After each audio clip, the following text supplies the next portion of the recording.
Hello students, आज हम बात करते हैं कोठारी कमीशन 1964-66। इसको हम भारतीय शिक्षा आयोग भी कहते हैं।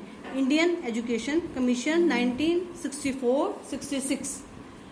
अब हम बात करते हैं कि ये जो कोठारी कमीशन है ये क्यों बना। कोठारी कमीशन इसलिए बना कि हमारे आफ्टर इंडिपेंडेंस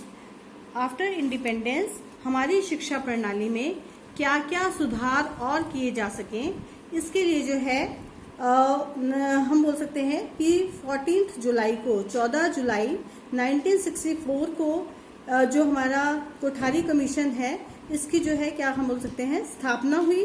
और इसके जो चेयरमैन थे वो थे हमारे डॉक्टर दौलत सिंह कोठारी, जिनको हम डॉक्टर DS कोठारी भी बोलते हैं। जो एक कमेटी बनी, इस कमेटी में टोटल 17 मेंबर्स की कमेटी बनी, मतलब जिसमें जो इस कमेटी में मेंबर थे वो एजुकेशनिस्ट थे, शिक्षाविद थे, जो अलग अलग जो एरियाज हैं शिक्षा के उसमें एक्सपर्ट थे। 5 इसमें जैसे 17 टोटल जो है 17 मेंबर थे, 17 में से 5 जो थे वो फॉरेनर्स थे, मतलब फॉरेन के एजुकेशनिस्ट थे जो थे इंग्लैंड, अमेरिका, फ्रांस, जापान और रशिया से। जो हमारे कोठारी कमीशन का जो ये कमेटी बनी थी इसका जो हेड ऑफिस था वो न्यू दिल्ली में था। कोठारी कमीशन की जो पर्पस था ये क्यों बना था, to remove the defects in existing education system. जो हमारा उस समय जो हमारा शिक्षा प्रणाली थी उसमें जो कमियां थी उन कमियों को सुधारने के लिए जो है कोठारी कमीशन बना था। और इसके सेटअप में 12 टास्क जो फोर्सेस रखी गई थी और 7 वर्किंग ग्रुप बनाए गए थे जिन्होंने स्टडी की problems of education in India, है ना। इस तरह से जो कोठारी कमीशन है उसका जो स्टार्टअप हुआ, इसका हम बोल सकते हैं कि ये जो डॉक्टर DS कोठारी की अध्यक्षता में जो है ये कोठारी कमीशन बना। कोठारी कमीशन की जो मेन रिकमेंडेशंस थी, जो हम बोल सकते हैं कि भारतीय शिक्षा आयोग की जो मेन सिफारिशें थी वे हम उनके आज डिटेल में उनकी व्याख्या करेंगे। तो सबसे पहले जो हमारी कोठारी कमीशन की थी वो थी एजुकेशन एंड नेशनल ऑब्जेक्टिव, शिक्षा और राष्ट्रीय लक्ष्य। शिक्षा और राष्ट्रीय लक्ष्य का मतलब ये है कि हमारे जो प्रोडक्टिविटी को बढ़ाया जाए, हमारे इंडिया की प्रोडक्टिविटी को बढ़ाने के लिए जो है मॉडर्नाइजेशन किया जाए। मतलब किसमें मॉडर्नाइजेशन किया जाए, अपनी एजुकेशन सिस्टम में मॉडर्नाइजेशन किया जाए, आधुनिकीकरण किया जाए। साथ ही साथ जो हमारी सोशल और हमारी मॉरल और हमारी जो स्पिरिचुअल वैल्यूज हैं उनका भी हमारे एजुकेशन में जो है स्थान दिया जाए। सबसे पहले ये रिकमेंडेशन की गई। दूसरी रिकमेंडेशन जो की गई विज्ञान की शिक्षा पर बल, स्ट्रेस ऑन साइंस एजुकेशन। हमारे कोठारी कमीशन में जो है साइंस एजुकेशन, वैज्ञानिक शिक्षा पर जो है बहुत ज्यादा क्या डाला गया, मतलब हम बोल सकते हैं कि कहा गया कि हमारे एजुकेशन सिस्टम में साइंस जो है बहुत अच्छे से, मतलब साइंस के सब्जेक्ट होने चाहिए, क्योंकि हम बोल सकते हैं तभी हम अपना विकास कर सकते हैं, तभी हम विकासशील देश से हम जो है विकसित, हम बोल सकते हैं कि डेवलप्ड कंट्री बन सकते हैं जब हमारी एजुकेशन में साइंस का बहुत ही योगदान होगा। उसके बाद हमारी रिकमेंडेशन आई कार्य अनुभव, वर्क एक्सपीरियंसेस। वर्क एक्सपीरियंसेस का मतलब ये है कि शिक्षा में जो हमारे सामान्य या जो हमारे बिजनेस या जो हमारे वोकेशनल, हमारे बहुत सारे अलग अलग कोर्सेज हैं उनको लिया जाए, ताकि हमारा जो है जो स्टूडेंट है उसके इंटरेस्ट के अकॉर्डिंग वो काम कर सके। जब वो स्टूडेंट अपने इंटरेस्ट के अकॉर्डिंग काम करेगा, क्योंकि जैसे अगला है हमारा व्यवसायीकरण, वोकेशनलाइजेशन, तो जब वो अपनी इंटरेस्ट के अकॉर्डिंग काम करेगा तो वो क्या करेगा, देश की प्रोडक्टिविटी को बढ़ाएगा। उसका इंटरेस्ट भी होगा, हमारा उसका खुद का स्टैंडर्ड ऑफ लिविंग हाई होगा। साथ ही साथ जो है वो हमारे देश में भी जो है क्या होगा कि हमारा देश जो है तरक्की की ओर चलेगा। हम बोल सकते हैं सामान्य विद्यालय पद्धति, कॉमन स्कूल सिस्टम। हमारे जो कोठारी कमीशन में कहा गया कि जो हमारे स्कूल सिस्टम है वो क्या होंगे, वो एक जैसे पद्धति के होंगे, है ना। जैसे अगर हमने आज के टाइम में हमने देखा कि एक जैसी पद्धति का मतलब क्या हुआ कि पहले होता था कि अलग अलग राज्यों में अपना अलग अलग सिलेबस होता था, अलग अलग बुक्स होती थी, है ना, चैप्टर्स। लेकिन अब जैसे अब हम बोल सकते हैं कि जैसे सीबीएसई आ गया है, तो कुछ एक जो है हमारे चुनिंदा हमारे जो बोर्ड हैं वही हर एक स्कूल जो है वही चुनिंदा बोर्ड जो है मतलब जो उनको फिजिबल लगता है वही अपनाते हैं। तो हम बोल सकते हैं कॉमन स्कूल सिस्टम। सामाजिक एवं राष्ट्रीय सेवा, सोशल एंड नेशनल सर्विस। इसका क्या मतलब? इसका अर्थ ये है कि जो हमारे स्कूल के सब्जेक्ट हैं उनमें हमारे जो धार्मिक और नैतिक शिक्षा समितियां जो है उनको भी इसमें मतलब जोड़ा जाए।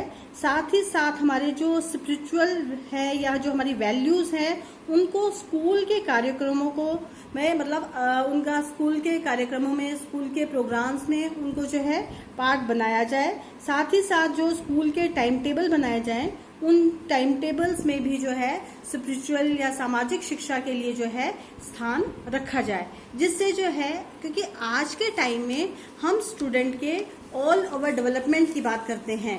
All over development of the student क्या है? चाहे वो स्पिरिचुअल है, चाहे वो इंटेलेक्चुअल है, चाहे वो सोशल है, चाहे वो हमारा कोई भी हमारे जो इकोनॉमिकल है, तो हमने पूरा डेवलप करना है स्टूडेंट को।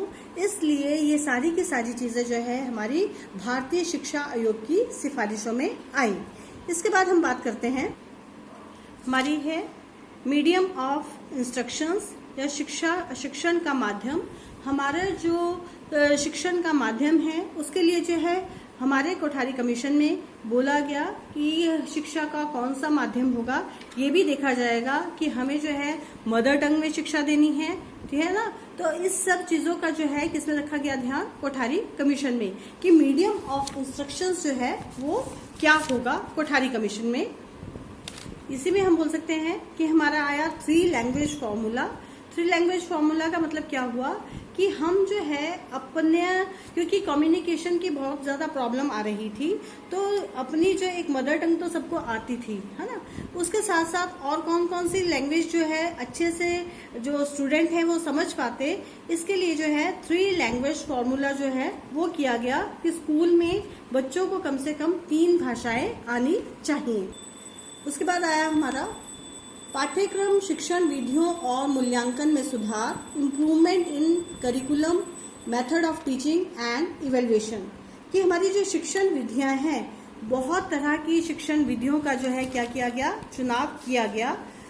हमारे जैसे मैंने कहीं पे पढ़ा था कि हमारी जो टीचिंग मेथड है, पढ़ाने के जो तरीके हैं वो 132 मेथड्स ऑफ टीचिंग हैं। तो क्योंकि जैसे जैसे टाइम बीतता गया, अब जो है पहले हमने सिर्फ कुछ एक मेथड ही सुने थे, जैसे हम बोल सकते हैं कि हमने लेक्चर मेथड सुना था, हमने डेमोन्स्ट्रेशन मेथड सुना था, लेकिन आज के टाइम में जो है हमारे बहुत सारे नए मेथड्स आ गए हैं जिनके द्वारा हम अपने बच्चों को अच्छे से टीच कर सकते हैं। तो ये सारी की सारी बातें आई हमारी कोठारी कमीशन में कि किस तरह से हमारा जो मेथड ऑफ टीचिंग है वो हमारा फ्लेक्सिबल होना चाहिए, डायनेमिक होना चाहिए, मींस अकॉर्डिंग टू सिचुएशन हम अपना मेथड ऑफ टीचिंग चूज कर लेते हैं। वैसे हम बोलते हैं कि लोअर लेवल में जैसे हम बोलते हैं स्टोरी टेलिंग मेथड, और अगर हायर लेवल की बात करें तो वहां पे डिस्कशन मेथड ज्यादा प्रेफर करते हैं। उसके बाद आता है शिक्षकों के प्रशिक्षण और स्तर में सुधार लाना। ये सारी की सारी बातें किसमें कही गई? ये कही गई हमारे कोठारी कमीशन की सजेशंस में या रिकमेंडेशंस में। Improving training and quality of teachers. Teachers के लिए कहा गया कि जो टीचर्स हैं उनको क्या किया जाना चाहिए? उनको अपने आप को अप टू डेट रखने चाहिए। इसीलिए जो आज के समय में हमने देखा है कि स्कूल्स में टाइम टू टाइम जो है सेमिनार्स होते रहते हैं, वर्कशॉप्स होती रहती हैं, ताकि टीचर्स को भी ट्रेनिंग मिलती रहे और अपने आप को वो एट प्रेजेंट जो भी प्रेजेंट का सिनेरियो है उसके अकॉर्डिंग अपने आप को अप टू डेट करता रहे।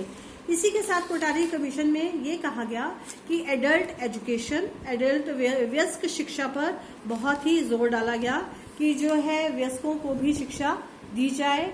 मीन्स कि एडल्ट एजुकेशन से हमारे जब सभी जो है, क्योंकि हमने बोला है कि जो हमारी शिक्षा प्रणाली है वो कैसी है? Free and compulsory education. कि हमारी जो शिक्षा प्रणाली में हमें हम बोलते हैं ना निशुल्क शिक्षा मिल रही है, इसलिए हम बोलते हैं कि एडल्ट एजुकेशन का भी बहुत ध्यान रखा गया।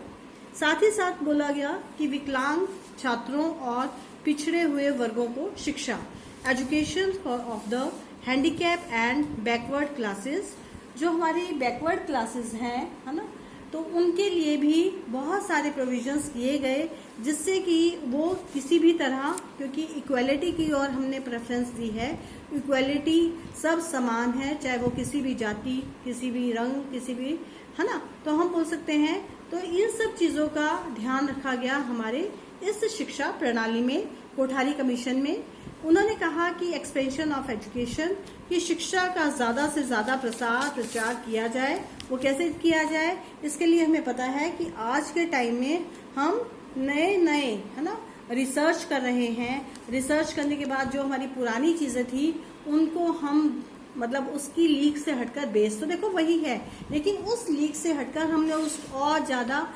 एक्सपेंशन कर ली है। जैसे पहले हम शिक्षा ग्रहण करते थे, आज जो है, पहले जो शिक्षा होती थी वो होती थी कैसे, टीचर सेंटर्ड, लेकिन आज की अगर हम बात करें तो हमारी शिक्षा प्रणाली कैसी है, चाइल्ड सेंटर्ड एजुकेशन है, विद्यार्थी केंद्रित शिक्षा प्रणाली है।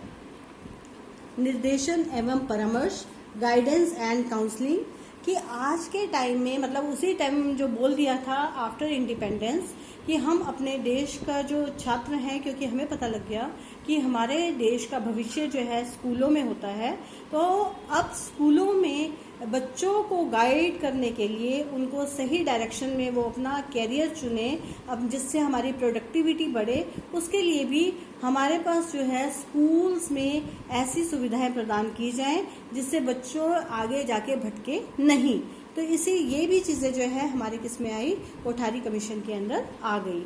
साथ ही साथ कॉरेस्पॉन्डेंस कोर्सेज, कि जो लोग स्कूल में जाके शिक्षा नहीं ग्रहण कर सकते थे उन लोगों के लिए भी, उन बच्चों के लिए भी जो है पत्राचार कोर्स मतलब कॉरेस्पॉन्डेंस एजुकेशन जो है वो शुरू हो गई। हम देखते हैं कि इग्नो इंदिरा गांधी ओपन यूनिवर्सिटी इसका सबसे बड़ा एग्जाम्पल हमारे पास है। साथ ही हम बात करते हैं कि शिक्षा की नई संरचना, न्यू पैटर्न ऑफ एजुकेशन, हमें पता लग गया कोठारी कमीशन में 10+2+3 जो है वो हमारा शिक्षा का पैटर्न आ गया, कि 10वीं तक जो है हम मतलब 10th हो गई, उसके बाद 2 साल लगेंगे 11th 12th के लिए, और ग्रेजुएशन करने के लिए जो है हमारे 3 साल लगेंगे। तो ये आ गया हमारा 10+2+3 एजुकेशन सिस्टम, 10+2+3 एजुकेशन सिस्टम। अगर हम बात करें कि हमारी जो नेशनल पॉलिसी ऑफ एजुकेशन है उसका जो आधार है वो हमारी जो है, यही हमारी जो कोठारी कमीशन है, यही हमारा आधार, हमारा नेशनल पॉलिसी ऑफ एजुकेशन है।